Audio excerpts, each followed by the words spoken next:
إن الحمد لله نحمده ونستعينه ونستغفره ونعوذ بالله من شرور أنفسنا ومن سيئات أعمالنا من يهده الله فلا مضل له ومن يضلل فلا هادي له وأشهد أن لا إله إلا الله وأشهد أن محمدا عبده ورسوله صلى الله عليه وعلى آله وصحبه ومن استنى بسنته إلى يوم الدين.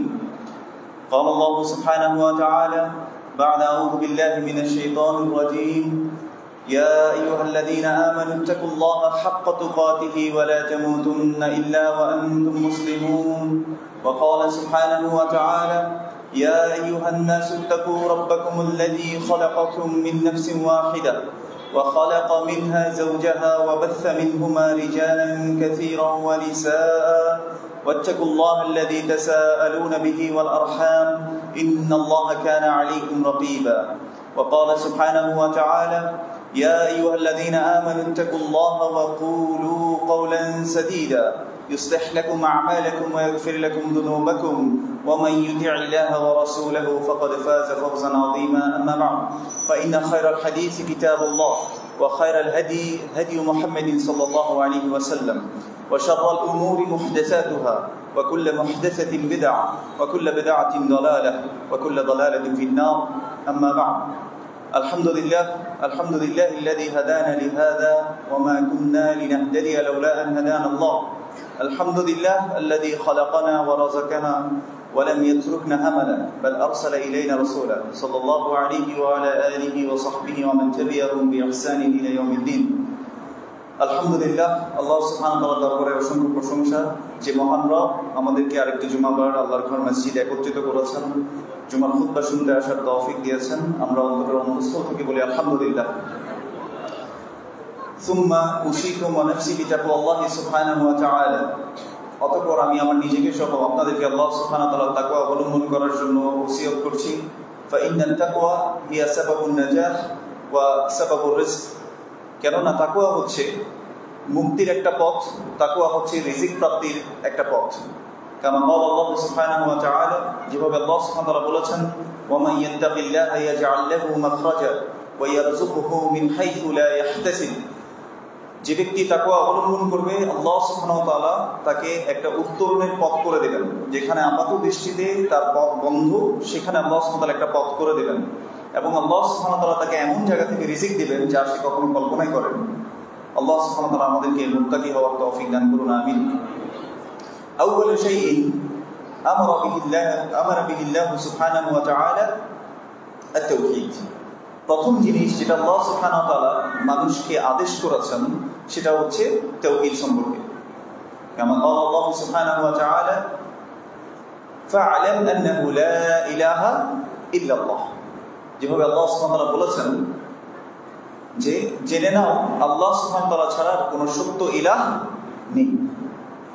তাহলে আল্লাহ যে ইলাহ, এটা আল্লাহ সম্পর্কে আমাদেরকে জানতে হবে। আল্লাহ সম্পর্কে মারিফা বা তার যে জ্ঞান রয়েছে আল্লাহ সম্পর্কে, এই জ্ঞানটা আমাদেরকে অবশ্যই জানতে হবে। আমরা যদি আপনাদেরকে এখন জিজ্ঞেস করি যে সবচেয়ে বড় গুনাহ কি বলেন তো? শিরক বিল্লাহ, আল্লাহর সাথে শিরক করা। অর্থাৎ শিরক হচ্ছে আল্লাহর কোনো হক আল্লাহ ব্যতীত অন্য কাউকে দিয়ে দেয়া, এটাই হচ্ছে কি শিরক। আল্লাহর সাথে পার্টনার সাব্যস্ত করলে কি হয়? আল্লাহর হকটাকে শেয়ার করা হয়, এই জন্য এটা শিরক। তাহলে আল্লাহর যে কোনো হক যদি আমি আল্লাহ ছাড়া অন্য কাউকে দিয়ে দিই তাহলে কি হবে? সেটা শিরক হবে। আমরা অনেক ক্ষেত্রে তাওহীদটাকে বুঝতে পেরেছি বলে আমরা মনে করি। তাওহীদের তিনটা প্রকারভেদ আছে না, আমরা সবাই শিখে জানি। প্রথমটা কি? তাওহীদ আর-রুবুবিয়্যাহ, আল্লাহকে এককভাবে রব হিসেবে মেনে নেয়া। আর এই জিনিসটাকে আরবের কাফের মুশরিকরাও মেনে নিয়েছিল।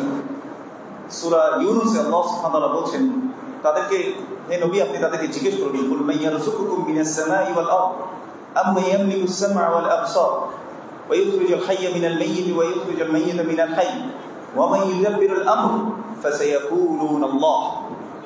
হে নবী আপনি তাদেরকে জিজ্ঞেস করুন যে তোমাদেরকে আকাশ এবং জমিনের রিজিক কে দেন। আপনি তাদেরকে এটা জিজ্ঞেস করুন। কাদেরকে জিজ্ঞেস করতে বলছে? আরবের কাফের মুশরিক যারা লাত মানাত উজ্জার প্রতি ঈমান এনেছে তাদেরকে জিজ্ঞেস করতে বলছে তোমাদেরকে রিজিক কে দেয়। তখন তারা কি বলবে সেটাও আল্লাহ শেষ অংশ বলে দিয়েছেন। তাদেরকে জিজ্ঞেস করো কে তোমাদের শ্রবণ শক্তি দৃষ্টিশক্তির মালিক। তাদেরকে জিজ্ঞেস করো কে মৃত্যু থেকে জীবিত করতে পারে আর জীবিতকে মৃত করতে পারে কে। এবং তাদেরকে জিজ্ঞেস করো ওয়ামাই ইউদাব্বিরুল আমর, আকাশ থেকে জমিন পর্যন্ত যত কিছু পরিচালিত হয় কে পরিচালনা করেন। এক বাক্যে তারা বলতো কি ফাসায়াকুলুনাল্লাহ, এগুলো সবগুলো করেন কে? আল্লাহ। রিজিক দেন কে? আল্লাহ। আমার শ্রবণ শক্তি দৃষ্টিশক্তির মালিক কে? আল্লাহ। জীবিত থেকে মৃত্যু এবং মৃত্যু থেকে জীবন দিতে পারেন কে? আল্লাহ। সকল কিছু পরিচালনা করেন কে? আল্লাহ। তারা বলতো আল্লাহ। তাহলে তারা রব হিসেবে আল্লাহ সুবহানাহু ওয়া তাআলাকে মেনে নিয়েছেন কিনা মানেন নাই? অবশ্যই মেনে নিয়েছেন। কিন্তু আল্লাহ সুবহানাহু ওয়া তাআলা তারপরে বলছেন ওয়ামা ইউমিনু আকসারুহুম বিল্লাহি ইল্লা ওয়া হুম মুশরিকুন, অধিকাংশ মানুষ ঈমান আনা সত্ত্বেও তারা কি? মুশরিক। তাহলে এখান থেকে বোঝা গেল তারা আল্লাহকে বিশ্বাস করতো না কি করতো না? অবশ্যই করতো। তারপরে আল্লাহ সুবহানাহু ওয়া তাআলা তাদেরকে কি বলেছেন বলেন তো? মুশরিক বলেছেন। আজকে আপনাদেরকে এমন একটা আয়াত সম্পর্কে বলবো যেটা সম্পর্কে আসলে আমরা সবাই গাফেল থাকি। আমরা মনে করেছি আমরা তাওহীদ আর-রুবুবিয়্যাহ মেনে নিয়েছি, তারপর কি আছে তাওহীদ আল-উলুহিয়্যাহ, মানে ইবাদতের ক্ষেত্রে ইফরাদুল্লাহ সুবহানাহু ওয়া তাআলা ফি ইবাদাতিহি, আমরা এটাকে কনফার্ম করেছি যে আল্লাহর ইবাদত আমরা আল্লাহ ছাড়া আর কাউকে করি না, এটা আমরা কনফার্ম করেছি। ওয়া ইফরাদুল্লাহ সুবহানাহু ওয়া তাআলা ফি আসমাইহি ওয়া সিফাতিহি, আল্লাহর আসমা এবং সিফাতের ক্ষেত্রে আমরা এককভাবে আল্লাহ সুবহানাহু ওয়া তাআলার হকটা আল্লাহকে দিয়েছি, আমরা এটা বিশ্বাস করে বসে আছি। কিন্তু অনেক ক্ষেত্রে আমরা যে এটাকে ভায়োলেট করে ফেলছি নিজের অজান্তে, সেটা আমরা নিজেরাও বুঝতে পারছি না। আল্লাহ আমাদেরকে হেফাজত করুন, আমিন। একটা মানুষের যদি তাওহীদ ঠিক হয়ে যায়, তার পুরো জীবনটা সুন্দর হয়ে যায়, তার আচার আচরণ থেকে মুআমালা, তার ইবাদত, সকল কিছু তার ঠিক হয়ে যাবে। আচ্ছা, আমি আপনাদেরকে একটা প্রশ্ন করি, আল্লাহ আমাদেরকে কেন সৃষ্টি করেছে? এই প্রশ্ন যদি আপনাকে করা হয়, আপনি কি উত্তর দিবেন বলেন তো? আল্লাহর ইবাদত করার জন্য। ওয়ামা খালাকতুল জিন্না ওয়াল ইনসা ইল্লা লিয়াবুদুন, আমি মানুষ এবং জিনকে সৃষ্টি করেছি শুধুমাত্র মানে আমার ইবাদতের জন্য। ওয়ামা হিয়াল ইবাদাহ, ইবাদত কি জিনিস? শেখুল ইসলাম ইবনে তাইমিয়া রাহিমাহুল্লাহ তিনি বলেছেন ইবাদাতুন হিয়া ইসমুন জামি' লিকুল্লি মা ইউহিব্বুহু আল্লাহু ওয়া ইয়ারদা মিনাল আকওয়াল ওয়াল আফআল আয-যাহিরাতি ওয়াল বাতিনা। তিনি বলেছেন ইবাদত হচ্ছে একটা সামষ্টিক বিষয়, লিকুল্লি মা ইউহিব্বুহু আল্লাহু ওয়া ইয়ারদা, যেখানে আল্লাহ সুবহানাহু ওয়া তাআলা যেই কাজগুলোকে ভালোবাসেন, যে কাজ করলে আল্লাহ খুশি হবেন, এই সমস্ত কাজ কি? ইবাদত। সেটা হতে পারে মিনাল আকওয়াল, কথার মাধ্যমে, ওয়াল আফআল, কাজের মাধ্যমে, আয-যাহিরা, সেটা হতে পারে প্রকাশ্য, ওয়াল বাতিনা, হতে পারে সেটা গোপন। এই সমস্ত বিষয়, তাহলে একটা মানুষ সে কি তার পুরো জীবনে, মানে যে ঘুম থেকে উঠা থেকে শুরু করে ঘুমোতে যাওয়ার আগ পর্যন্ত, সে কি ইবাদত থেকে খালি হতে পারে কিনা? মানে ইবাদত ছাড়া কোনো কাজ করতে পারে কিনা? তাহলে মুমিনের জীবনের প্রত্যেকটা কাজ কি? ইবাদত। তাহলে ইম্মা আন তা'বুদাল্লাহ ওয়া গায়রু ওয়া ইম্মা আন গায়রু, আপনি হয়তো কাউকে আল্লাহকে ইবাদত করবেন, না আল্লাহ ছাড়া কাউকে ইবাদত করবেন। এটা হয় কি না? হয় না?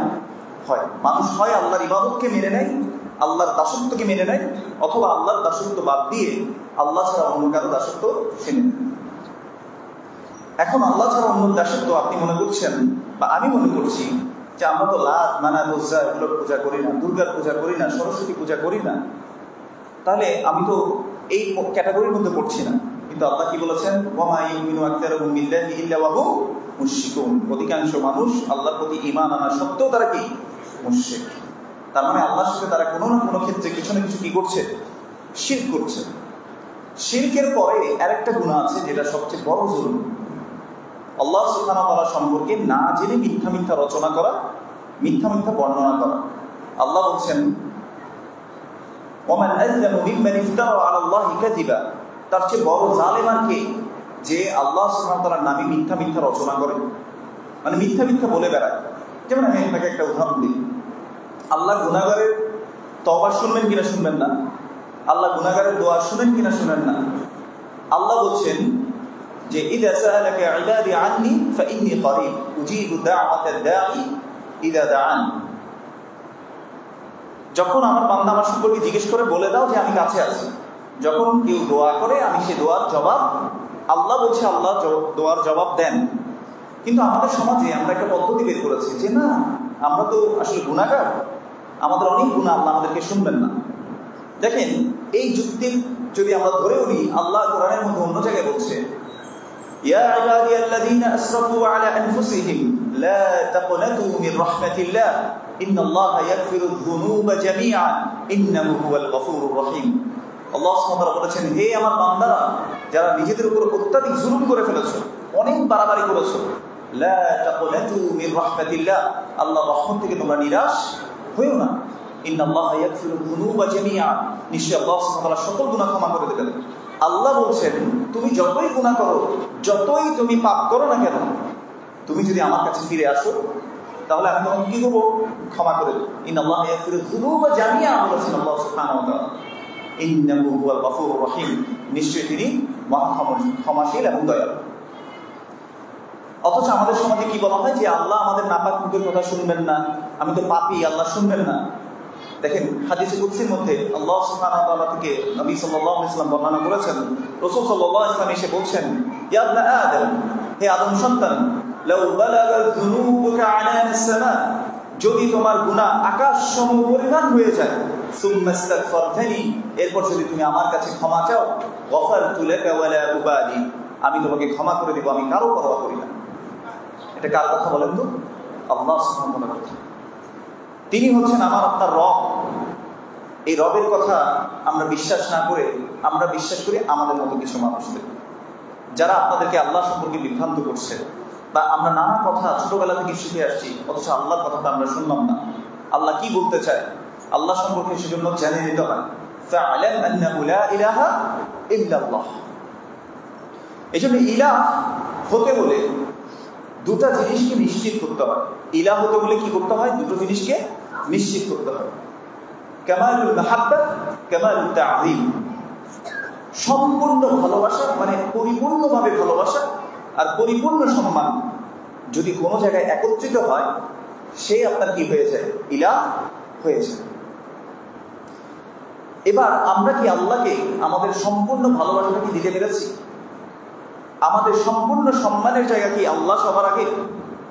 একটু আমরা ভাইয়েরা নিজেরা নিজেদেরকে প্রশ্ন করব। আমরা আজকে যে আয়াতটা নিয়ে কথা বলতে চাচ্ছি, আল্লাহ সুবহানাহু ওয়া তাআলা বলছেন, আফারাআইতা মান ইত্তাখাযা ইলাহাহু হাওয়াহু, তুমি কি তাকে দেখোনি যে তার নিজের প্রকৃতিকে ইলাহ হিসেবে নিয়েছে? দেখেন, শুধুমাত্র লাত মানাত উজ্জাকে বিশ্বাস করার মাধ্যমে তাকে ইলাহ হিসেবে নেওয়া হয় না, বরং নিজের নাফসকেও মানুষ অনেক সময় কি করে ফেলে বলেন তো? ইলাহ বানিয়ে ফেলে। নিজের নাফসকে মানে নিজের প্রবৃত্তিকে, নিজের খায়েশকে, নিজের উইংস এন্ড ডিজায়ারকে মানুষ কি করে ফেলে? মাঝে মাঝে ইলাহ বানিয়ে ফেলে। একটা উদাহরণ দিই আপনাদেরকে, একদম ছোট উদাহরণ আমাদের সমাজের থেকে দিচ্ছি। আল্লাহ আপনাকে প্রত্যেক 5 ওয়াক্তে আল্লাহ আপনাকে ডাকছেন, হাইয়া আলাস সালাহ, মুয়াজ্জিনের মাধ্যমে আপনাকে ডাক পাঠাচ্ছেন, হাইয়া আলাল ফালাহ। ওই আল্লাহর ডাকে আমরা সাড়া দেই না, কিন্তু যখন বার্সেলোনা রিয়াল মাদ্রিদের যখন খেলা হয়, তখন কি করি বলেন তো? অন্তত মোবাইলে অ্যালার্ট হয়ে দিয়ে রাখি আমরা। তাহলে বোঝা গেল আল্লাহর ডাকের চেয়ে ইম্পর্টেন্ট কি? তাহলে আল্লাহর চেয়ে বেশি সম্মান করা হলো কাকে? আল্লাহর চেয়ে বেশি ভালোবাসা হলো কাকে? বুঝতে পেরেছেন কিনা? তাহলে ভালোবাসায়ও শিরক হয়, ভালোবাসায়ও কি হয়? শিরক হয়, আনুগত্যের ক্ষেত্রে শিরক হয়। আরেকটা পয়েন্ট আপনি যুক্ত করতে পারেন, কামালুল পরিপূর্ণভাবে কি করা? কামালুল ইত্তিবা, পরিপূর্ণ আনুগত্য যাকে করা হয় তিনিও আপনার ইলাহ। তাহলে এই মনের যদি আমি পরিপূর্ণভাবে অনুসরণ করি, শুধু মনে যেটা ভালো লাগে সেটাই করে, তাহলে বলেন তো আমি আসলে আল্লাহকে এককভাবে ইলাহ হিসেবে মেনে নিয়েছিলাম কিনা? তাওহীদটা পরিপূর্ণ হলো কিনা? হলো না। আল্লাহ বলছেন, আফারাআইতা মান ইত্তাখাযা ইলাহাহু হাওয়া ওয়া আদাল্লাহু আল্লাহু আলা ইলমিন ওয়া খাতামা আলা সামঈহি ওয়া কলবিহি, যে তুমি কি দেখোনি যে তার প্রকৃতিকে ইলাহ হিসেবে নিয়েছে, যার ফলশ্রুতিতে আল্লাহ সুবহানাহু ওয়া তাআলা ওয়া আদাল্লাহু আল্লাহু আলা ইলমিন ওয়া খাতামা আলা কলবিহি সামঈহি ওয়া কলবিহি, আল্লাহ সুবহানাহু ওয়া তাআলা এর কারণে তার চোখের উপরে মোহর এঁটে দিয়েছেন, শ্রবণ শক্তিতে মোহর এঁটে দিয়েছেন, এবং তার কলবের মধ্যে মোহর এঁটে দিয়েছেন। তার দোষ কি ছিল বলেন তো? সে তার নিজের প্রবৃত্তিকে ইলাহ বানিয়ে নিয়েছে। আজকে আমরা প্রতিটি ক্ষেত্রে দ্বীনের নামে হোক অথবা দুনিয়ার নামে হোক, আমরা আল্লাহ সুবহানাহু ওয়া তাআলার চেয়ে অন্য কিছুকে এত বেশি প্রাধান্য দিচ্ছি, আমরা বুঝতেও পারছি না আমরা কখন যে তাওহীদ থেকে আমাদের তাওহীদটাকে নষ্ট করে ফেলছি। আপনার কথা, আপনার কাজ, আপনার প্রত্যেকটা চালচলন, এটা কি ইবাদতের অংশ নয়? আমরা যে পয়েন্টটা নিয়ে আজকে শুরু করেছিলাম, আমাদের প্রত্যেকটা কাজ করা কি ইবাদত। তাহলে এই ইবাদত আল্লাহ ছাড়া কারো জন্য ডেডিকেট করা যাবে না। এটা কার জন্য ডেডিকেট করতে হবে? একমাত্র আমার জন্য। তাহলে নফসটাকেও আমি বিরত রাখতে হবে। নফসটাকে বিরত রেখে আল্লাহর আনুগত্যকে মেনে নিতে হবে সর্ব অবস্থায়। সূরা নাজিয়াতের শেষ দিকে আপনারা যদি একটু দেখেন, আল্লাহ সুবহানাহু ওয়া তাআলা দুই ধরনের ব্যক্তির কথা বলছেন। আল্লাহ সুবহানাহু ওয়া তাআলা বলছেন, فَأَمَّا مَنْ طَغَى وَآثَرَ الْحَيَاةَ الدُّنْيَا فَإِنَّ الْجَحِيمَ هِيَ الْمَأْوَى। فَأَمَّا مَنْ طَغَى, যে ব্যক্তি অবাধ্যতা করবে, وَآثَرَ الْحَيَاةَ الدُّنْيا, যে দুনিয়ার জীবনকে কি দিবে? প্রায়োরিটি দিবে, প্রাধান্য দিবে। فَإِنَّ الْجَحِيمَ هِيَ الْمَأْوَى, আল্লাহ বলছেন তার বাসস্থান কোথায়? জাহান্নাম। এই আয়াতটা শেষ করে আল্লাহ সুবহানাহু ওয়া তাআলা সাথে সাথে বললেন, তাহলে জাহান্নামের অধিবাসীদের দুইটা বড় গুণ আছে। একটা হচ্ছে অবাধ্যতা করা। কার অবাধ্যতা? আল্লাহর অবাধ্যতা করা, আল্লাহ এবং তার রাসূল সাল্লাল্লাহু আলাইহি ওয়াসাল্লাম অবাধ্যতা করা। দুই নম্বর বদগুণ হচ্ছে কি করা? দুনিয়ার জীবনকে প্রাধান্য দেওয়া, প্রায়োরিটি দেওয়া। যে কোনো কিছুতে দুনিয়াকে আগে প্রাধান্য দেওয়া। আমরা মনে করেছি যে শুধুমাত্র টাকা পয়সার দিকে প্রাধান্য দিয়ে মনে হয় প্রাধান্য, অন্য কিছু মনে হয় প্রাধান্য না। আমরা এই বিষয়টা দেখবো ইনশাআল্লাহ। এই আয়াতটা শেষ করে আল্লাহ সুবহানাহু ওয়া তাআলা বলেছেন, وَأَمَّا مَنْ خَافَ مَقَامَ رَبِّهِ وَنَهَى النَّفْسَ عَنِ الْهَوَى فَإِنَّ الْجَنَّةَ هِيَ الْمَأْوَى। وَأَمَّا مَنْ خَافَ مَقَامَ رَبِّهِ, আর যে তার রবের সামনে দাঁড়ানোকে ভয় করে, وَنَهَى النَّفْسَ عَنِ الْهَوَى, এবং তার উইংস এন্ড ডিজায়ারকে যে ফলো না করে এটাকে প্রবৃত্তিটা দমন করে রাখতে পারে, فَإِنَّ الْجَنَّةَ هِيَ الْمَأْوَى, তার বাসস্থান কোথায়? জান্নাত। কে বলেছেন? আল্লাহ সুবহানাহু ওয়া তাআলা।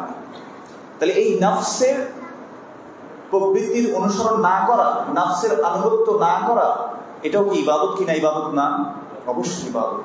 কিন্তু আমরা আসলে কি এইটাকে অনুসরণ করি নাকি করি না বলেন তো? অনেক ক্ষেত্রে আমরা করে বসি। আল্লাহ সুবহানাহু ওয়া তাআলা আমাদেরকে বোঝার তৌফিক দান করুন, আমিন। এজন্য মনে রাখবেন, তাওহীদ শুধুমাত্র আমি যদি মনে করি যে ওই যে কোনো আল্লাহ ছাড়া অন্য কাছে দোয়া করলে শুধু তাওহীদ নষ্ট হয় আর অন্য সময় তাওহীদ নষ্ট হয় না, এরকম কিন্তু না। আল্লাহকে সর্বোচ্চ আপনার জীবনের প্রায়োরিটি দিতে হবে। আল্লাহ এবং তার রাসূল সাল্লাল্লাহু আলাইহি ওয়াসাল্লামকে সবার আগে রাখতে হবে। রাসূলুল্লাহ সাল্লাল্লাহু আলাইহি ওয়াসাল্লাম এর জন্য বলেছেন, সালাতুন মান কুন্না ফীহি ওয়াজাদা হালাওয়াতাল ঈমান।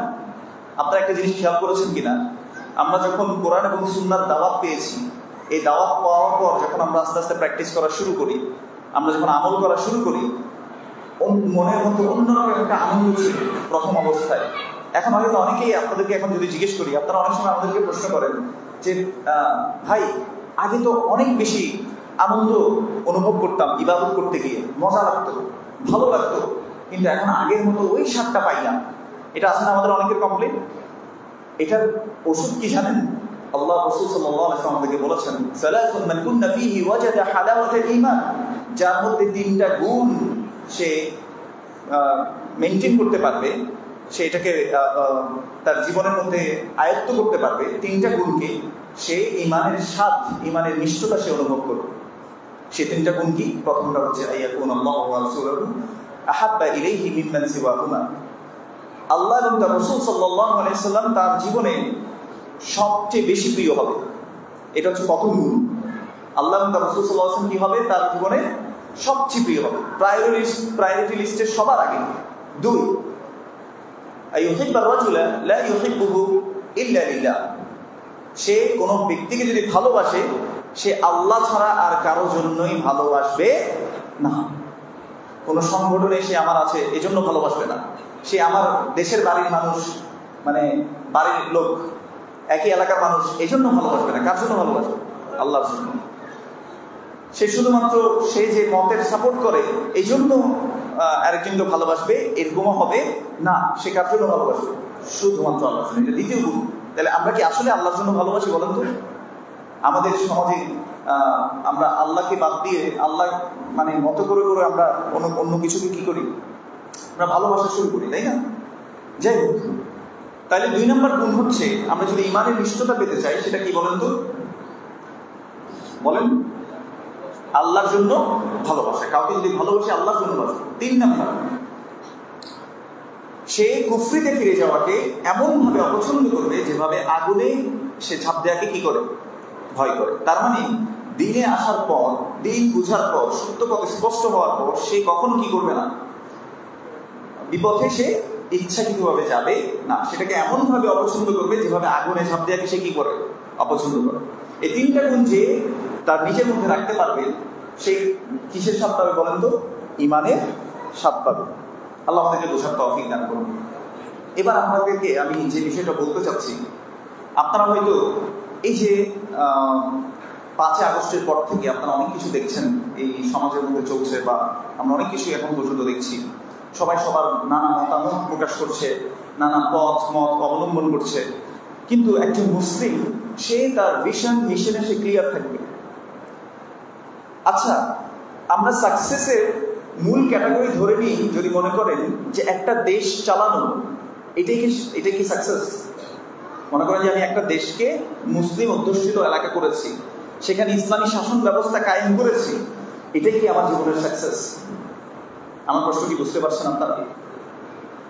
আবার মনে করেন যে আমরা অমুক অমুক জায়গায় যেতে পেরেছি, অমুক অমুক জায়গায় আমাদের এই কাজ করতে পেরেছি, এটা আমাদের দাওয়াতটাকে প্রচার প্রসার করেছি, এটাই কি সাকসেস? আল্লাহি এগুলো কোনো কিছুই সাকসেস না। সাকসেস কি জানেন? আল্লাহ আপনাকে আমাকে শিখিয়ে দিয়েছেন, ফামান যুহজিহা আনিন নার ওয়া উদখিলাল জান্নাহ ফাকাদ ফাজ। যাকে জাহান্নাম থেকে দূরে করা হবে এবং যাকে জান্নাতে দাখিল করা হবে, জান্নাতে যাকে প্রবেশ করানো হবে, সেই হলো সফল। এই জন্য জীবনের প্রতিটি ক্ষেত্রে আপনি কি মনে করেন যে একটা সমাজ যখন চালাচ্ছেন বা একটা প্রতিষ্ঠানই চালাচ্ছেন, মনে করেন সেখানে যদি আপনি আল্লাহর আইন না মানেন, বা আল্লাহ যে বিধান দিয়েছেন, আল্লাহর আইন বলতে আল্লাহর বিধান প্রত্যেকটা ক্ষেত্রেই তো আছে, আপনার পরিবারের ক্ষেত্রে, ব্যক্তিগত ক্ষেত্রে, সব জায়গায় তো আল্লাহর বিধান আছে।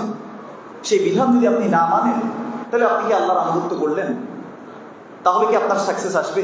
আপনাকে জাহান্নাম থেকে কেউ বাঁচাতে পারবে? প্রত্যেকটা খুতবার মধ্যে রাসূলুল্লাহ সাল্লাল্লাহু আলাইহি ওয়াসাল্লাম খুতবাতুল হাজা পাঠ করতেন, সেখানে 3টা আয়াত পড়তেন। তার মধ্যে একটা আয়াত সূরাতুল আহজাবের শেষ দিকের আয়াত, যেটা আজকেও আমি বলেছি আমার খুতবার শুরুতে, যেখানে আল্লাহ সুবহানাহু ওয়া তাআলা বলেছেন, ইয়া আইয়ুহাল্লাযীনা আমানু তাকুল্লাহা ওয়া কুলু কাওলান সাদীদা। হে ঈমানদারগণ, তোমরা আল্লাহর তাকওয়া অবলম্বন করো এবং তোমরা সঠিক শুদ্ধ কথাটা বলো।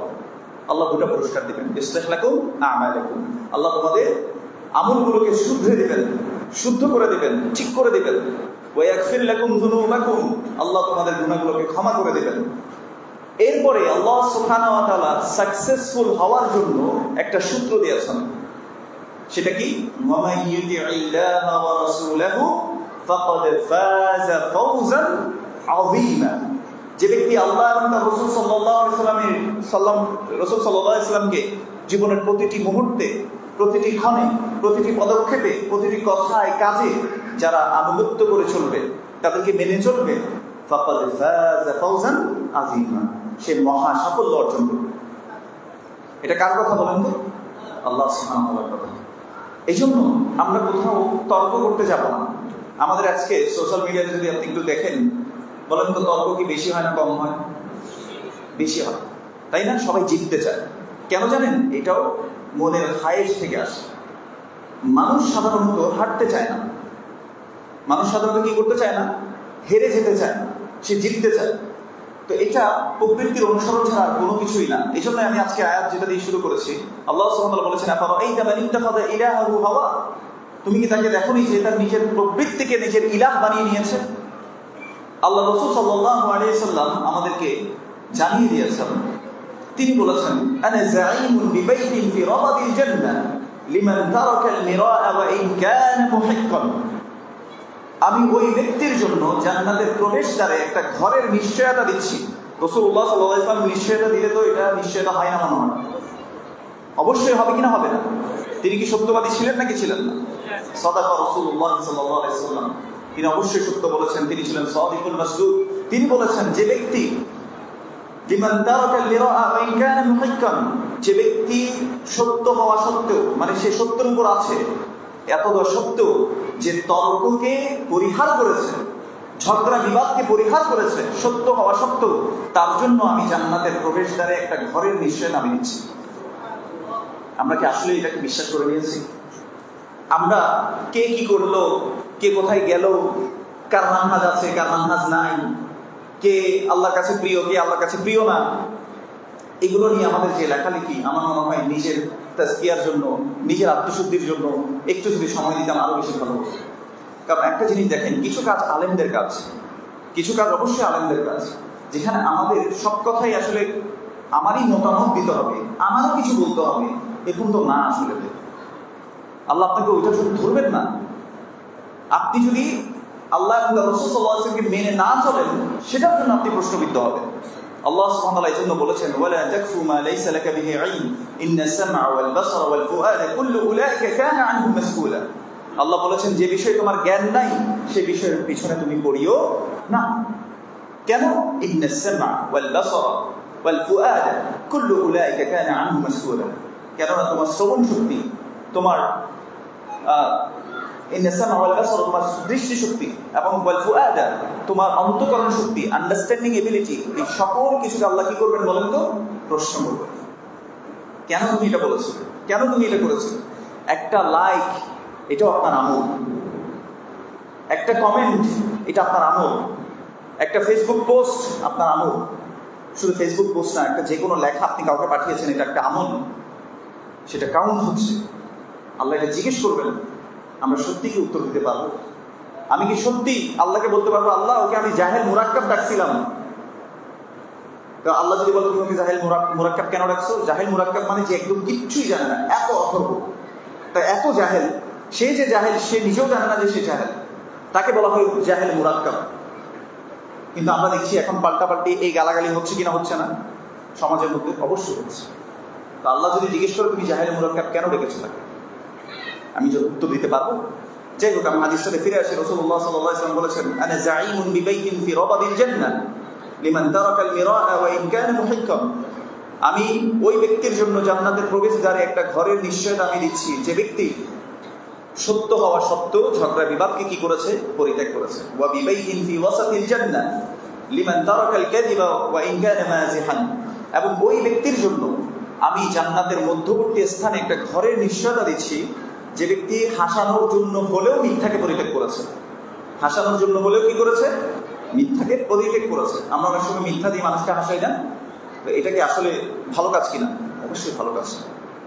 এবং বলেছেন, ওয়া বিবাইতিন ফি আ'লাল জান্নাহ, এবং আমি জান্নাতের সর্বোচ্চ স্তরে একটা ঘরের আমি নিশ্চয়তা দিচ্ছি ওই ব্যক্তির জন্য, লিমান হাসনা খুলুকুহু, যে তার চরিত্রকে সর্বোত্তম করেছে, যে তার খুলুক, যার চরিত্রকে সর্বোত্তম করতে পেরেছে, তার জন্য আমি জান্নাতের সর্বোচ্চ স্তরে একটা ঘরের নিশ্চয়তা দিচ্ছি।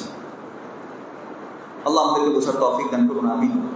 আমরা অনেক ক্ষেত্রে নিজের অজান্তে আমাদের প্রবৃত্তির অনুসরণ করি, অন্যকে হেয় করি, অথচ রাসূলুল্লাহ সাল্লাল্লাহু আলাইহি ওয়াসাল্লাম বলেছেন যে কুল্লুল মুসলিমি আলাল মুসলিমি হারামুন মালুহু ওয়া দামুহু ওয়া ইরদুহু।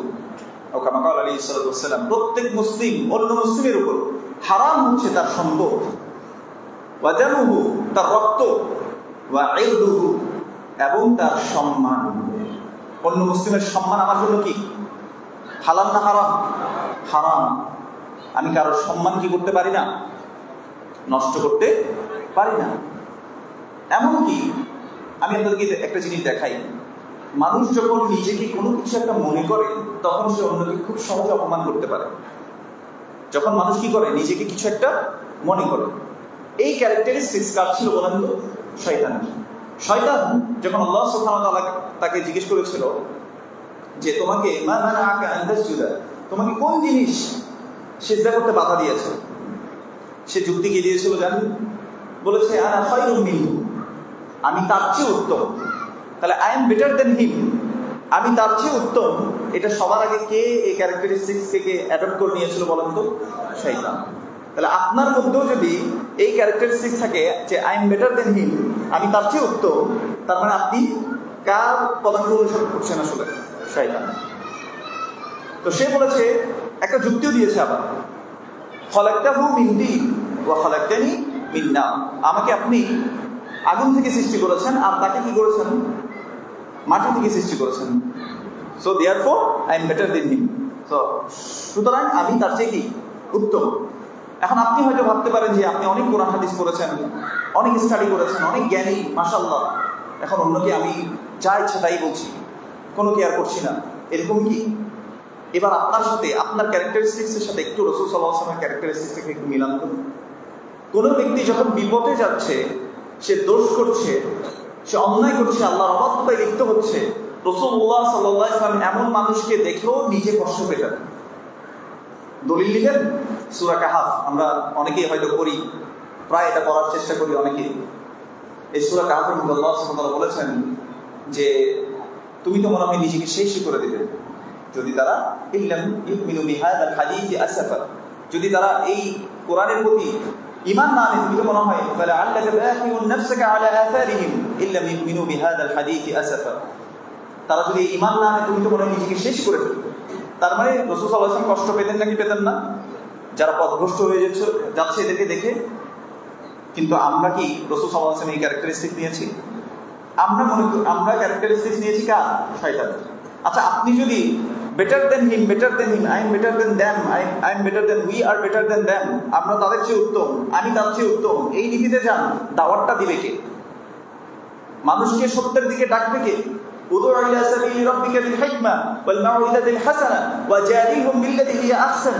আল্লাহ সুবহানাহু ওয়া তাআলা বলেছে উদউ ইলা সাবিলি রাব্বিকা বিল হিকমা, জ্ঞান সহকারে তুমি কি করো? মানুষকে আল্লাহর পথের দিকে ডাকো। ওয়াল মাউইযাতিল হাসানা, সুন্দর ভাষণে, সুন্দর সম্ভাষণে তুমি মানুষকে আল্লাহর দিকে ডাকো। হ্যাঁ, মাঝে মাঝে তর্ক হতে পারে, সে যুক্তি দিতে পারে, আচ্ছা এটা কেন হয়েছে, আচ্ছা এটা এরকম না কেন, আল্লাহ সেটাও শিখিয়ে দিয়েছেন ওয়াজাদিলহুম বিল্লাতী হিয়া আহসান। তাদের সাথে যদি তোমার কি হয়, একটু যুক্তি দিতেও হয়, সেটা তুমি উত্তম পন্থায় দাও। সে বলছে যে আপনি যে এই আপনারা তো রাসূল সাল্লাল্লাহু আলাইহি ওয়াসাল্লামের সুন্নাহ মানেন না, আপনাকে মনে করে যে এইভাবে করে বলবো, আচ্ছা দেখো রাসূল সাল্লাল্লাহু আলাইহি ওয়াসাল্লাম করেন নাই, এই জন্য আমরা করি না, ওইটা রাসূল সাল্লাল্লাহু আলাইহি ওয়াসাল্লামের সুন্নাহ না, সেজন্য রাসূল সাল্লাল্লাহু আলাইহি ওয়াসাল্লাম পদাঙ্ক অনুসরণ করছি, অতএব আমি সুন্নাহকে অনুসরণ করছি। এই যে বুঝিয়ে দেওয়াটা, এই বোঝানোটাও হতে হবে ওয়াজাদিলহুম বিল্লাতী হিয়া আহসান, সুন্দর পদ্ধতিতে। আপনি এটা বলতে পারবেন না, আরে তোরা তো বেদাতি, আরে তোরা তো শেষ, তোরা তো জাহান্নামী, বা এরকম ধরনের কথা আমরা আসলে মনে করে ফেলি। আল্লাহ আমাদেরকে এরকম হওয়া থেকে হেফাজত করুন, আমিন। এই জন্য নিজের প্রবৃত্তিকে আমাদেরকে দমন করতে হবে। মনে রাখবেন মা ইয়ালফিযু মিন কাওলিন ইল্লা লাদাইহি রাকীবুন আতীদ, আমরা যে লফজ, যে শব্দ আমরা উচ্চারণ করছি, সেটা সংরক্ষণের জন্য মালায়েকা আছে নাকি নাই? অবশ্যই আছে, সবকিছু সংরক্ষিত রয়েছে। এই জন্য রাসূলুল্লাহ সাল্লাল্লাহু আলাইহি ওয়াসাল্লাম বলেছেন মান আদমানি মা বাইনা লাহিয়াইহি ওয়া মা বাইনা রিজলাইহি আদমান লাহুল জান্নাহ, যে ব্যক্তি আমাকে দুই চোয়ালের মাঝখান অর্থাৎ মুখের নিরাপত্তার নিশ্চয়তা যে দিতে পারবে, ওয়া মা বাইনা রিজলাইহি দুই রানের মাঝখান অর্থাৎ লজ্জাস্থানের নিরাপত্তার নিশ্চয়তা যে দিতে পারবে, আদমান লাহুল জান্নাহ, তার জন্য আমি জান্নাতের নিশ্চয়তা দিচ্ছি। অথচ আমরা কি আসলেই আমাদের মুখের হেফাজত করি কিনা বলেন একটু চিন্তা করে দেখি। যাই হোক, আমরা আবার ফিরে আসি। ওয়া মা ইউমিনু আকসারুহুম বিল্লাহি ইল্লা ওয়া হুম মুশরিকুন, অধিকাংশ মানুষ ঈমান আনা সত্ত্বেও তারা কি মুশরিক। ঈমানের ক্ষেত্রে আমরা ফুলফিলমেন্টে যাই না, ঈমানকে আমরা পরিপূর্ণ হচ্ছে কিনা সেই জিনিসটাকে আমরা রিচেক করি না, যে আমরা আসলেই ঈমানটাকে, ঈমানের যে দাবি আছে সেটা পূরণ করেছি কিনা। আমি আপনাদেরকে একটা ছোট্ট কথা উদাহরণ দিয়ে আজকে আমাদের খুতবার প্রথম অংশ আমরা শেষ করব। দেখেন, আমরা ঈমানের জায়গায় ফেল, ঈমানের জায়গায় কি ফার্স্ট ডিভিশনে ফেল। রাসূলুল্লাহ সাল্লাল্লাহু আলাইহি ওয়াসাল্লাম বলেছেন মান কানা ইউমিনু বিল্লাহি ওয়াল ইয়াউমিল আখির, যে ব্যক্তি আল্লাহ এবং আখিরাতে বিশ্বাস করে, ফালিয়াকুল খায়রান আও লিয়াসমুত, সে যেন ভালো কথা বলে নয়তো চুপ থাকে। তাহলে ঈমানের সাথে শর্ত করেছেন, যে ব্যক্তি ঈমান এনেছে আল্লাহর প্রতি, যে ব্যক্তি ঈমান এনেছে আখিরাতের প্রতি, ফালিয়াকুল খায়রান আও লিয়াসমুত, তার জন্য অপশন কয়টা?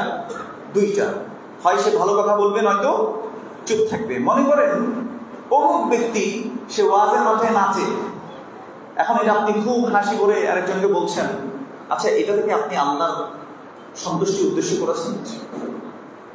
ইন্নামাল আ'মালু বিন্নিয়াত, আমরা তো জানি সবকিছু কিসের উপর নির্ভরশীল? নিয়তের উপর। তাহলে আপনি কেন শুধু এই যে অপ্রয়োজনীয় অনর্থক জিনিস করছেন? আপনি হয়তো ভিন্ন ঘরানার কোনো ব্যক্তির ওয়াজ মাহফিল বা হাসাহাসির একটা চিত্র দিয়ে আপনি একটা মিমস তৈরি করলেন, এটাকে আপনি শেয়ার করছেন, শেয়ার করে আপনি মানুষকে হাসাচ্ছেন, আপনি ভাবছেন যে এটা অনেক বড় একটা ইবাদত হচ্ছে। কিন্তু আসলে কি এটা ইবাদত হচ্ছে? আসলে কি কোনো উপকারী জিনিস হচ্ছে, বেনিফিশিয়াল জিনিস হচ্ছে? যাই হোক, ইমানের যে ফার্স্ট ডিভিশন আমরা ফেল করেছি সেটা হচ্ছে আমরা কি বলি না, ভালো কথা বলি না, তারপরে চুপও থাকি না। আমরা হয় ভালো কথা বলবো, না চুপ থাকবো। আমরা কেউ চুপ থাকার এই আমল করি না। আমরা মনে করি যে আমারও কিছু বলার আছে, অমুক ভাই কেন পোস্ট করলো, আমারও একটু কিছু বলতে হবে, আমি একটু কমেন্ট করে আসি। আচ্ছা, অমুক কেন কমেন্ট করছে এভাবে, ওর কমেন্টের আমারও আনসার দিতে হবে। আচ্ছা, অমুক দল কেন এরকম বলছে, আমারও কিছু বলতে হবে। তো আমাদের এই নীতিতে আমরা চলে গেছি। বলেন তো তাই ইমানের যে দাবি আছে সেটা আমি পূরণ করেছি কিনা? ইসলামটা আমরা সুন্দরভাবে পালন করছি না। এটা রাসূলুল্লাহ সাল্লাল্লাহু আলাইহি ওয়াসাল্লামের হাদিস থেকে আমরা জানতে পাই। তিনি বলেছেন, মিন হুসনি ইসলামিল মারই তারকুহু মা লা ইয়ানিহি। একজন ব্যক্তির সুন্দর ইসলাম পালন হচ্ছে অহেতুক অপ্রয়োজনীয় জিনিসকে পরিত্যাগ করা। তাহলে অহেতুক অপ্রয়োজনীয় জিনিস আমরা কি আসলে পরিত্যাগ করি? আমাদের সকল কিছু কি আল্লাহর জন্যই হচ্ছে? আমি কি আল্লাহর জন্য বলতে পারবো যে আল্লাহ এটা শুধুমাত্র তোমার জন্য করেছি, অমুককে আমি গালি দিয়েছিলাম আল্লাহ তোমার জন্য? তো গালি দেয়া রাসূল সাল্লাল্লাহু আলাইহি ওয়াসাল্লামের সুন্নাহ ছিল, কি মনে হয়? গালি দেয়া এটা আল্লাহ সুবহানাহু ওয়া তাআলার শেখানো পদ্ধতি ছিল। তাহলে কিভাবে এই উত্তর দিব আমরা আল্লাহর কাছে? আল্লাহ সুবহানাহু ওয়া তাআলা যা বললাম আগে আমাকে আমল করার তৌফিক দান করুন, এবং আল্লাহ সুবহানাহু ওয়া তাআলা আপনাদেরকে আমল করার তৌফিক দান করুন। আকুলু কওলি হাযা ওয়া আস্তাগফিরুল্লাহ লি ওয়া লাকুম ওয়া লিসাইরিল মুসলিমিন ফাস্তাগফিরুহু ইন্নাহু হুয়াত তাওয়াবুর রাহিম।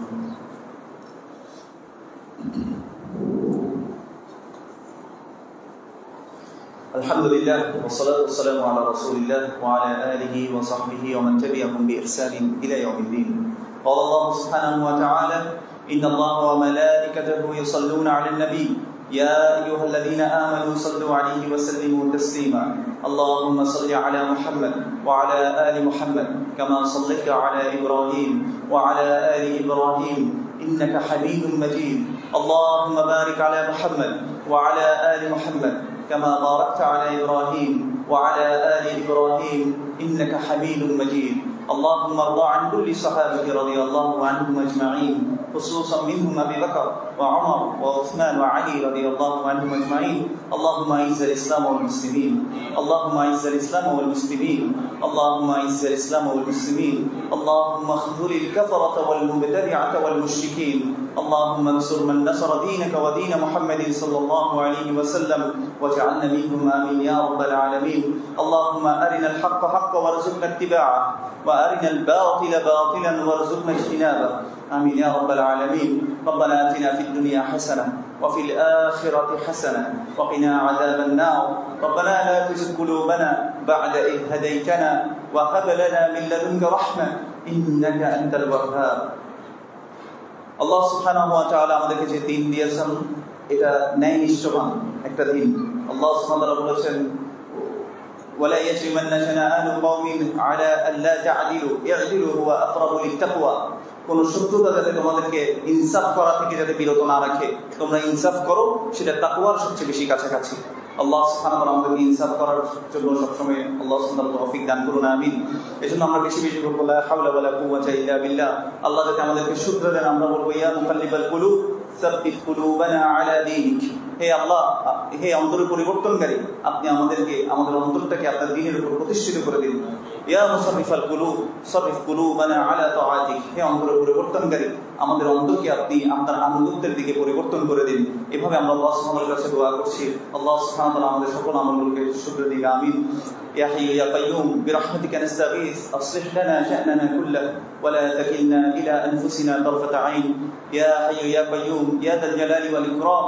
ইয়া মুকাল্লিবাল কুলুব সাব্বিত কুলুবানা আলা দীনিক। ইয়া মুকাল্লিবাল কুলুব সাব্বিত কুলুবানা আলা দীনিক। ইয়া হাইয়্যু ইয়া কাইয়্যুম বিরহমাতিকা নাস্তাগীথ أصلح لنا شأننا كله ولا تكلنا إلى أنفسنا طرفة عين يا ذا الجلال والإكرام. اللهم إنا نسألك الهدى والتقى والعفاف والغنى. اللهم إنا نسألك الصحة والعفة والأمانة وحسن الخلق والرضا بالقدر آمين يا رب العالمين. رسول الله صلى الله عليه وسلم এক সাহাবীকে দেখে তিনি বলেছেন, ইত্তাকিল্লাহ হাইথুমা কুনত। তুমি যেখানেই থাকো না কেন আল্লাহ সুবহানাহু ওয়া তাআলার তাকওয়া অবলম্বন করো। এবং প্রত্যেকটা খারাপ কাজ বা কোনো গুনাহ হয়ে গেলে তুমি সাথে সাথে ভালো কাজ করো, বেশি বেশি ভালো কাজ করো, যে ভালো কাজ গুনাহকে কি করে দিবে, মিটিয়ে দেবে। এবং মানুষের সাথে তুমি সদাচরণ করো। আল্লাহ সুবহানাহু ওয়া তাআলা মানুষের সাথে আমাদেরকে সদাচরণ করার তৌফিক দান করুন। আল্লাহ সুবহানাহু ওয়া তাআলা আমাদেরকে তাকওয়াবানদের অন্তর্ভুক্ত করুন, আমিন। এবং আল্লাহ সুবহানাহু ওয়া তাআলা আমাদেরকে সর্ব অবস্থায় তাকে মেনে চলার আল্লাহ সুবহানাহু ওয়া তাআলা তৌফিক দান করুন। আল্লাহ সুবহানাহু ওয়া তাআলা প্রবৃত্তির অনুসরণ থেকে আমাদেরকে ক্ষমা করে দিন। আল্লাহ সুবহানাহু ওয়া তাআলা আমাদের সকল কাজগুলোকে শুধরে দিন, আমিন। সুবহানা রাব্বিকা রাব্বিল ইজ্জাতি আম্মা ইয়াসিফুন ওয়া সালামুন আলাল মুরসালিন ওয়ালহামদুলিল্লাহি রাব্বিল আলামিন।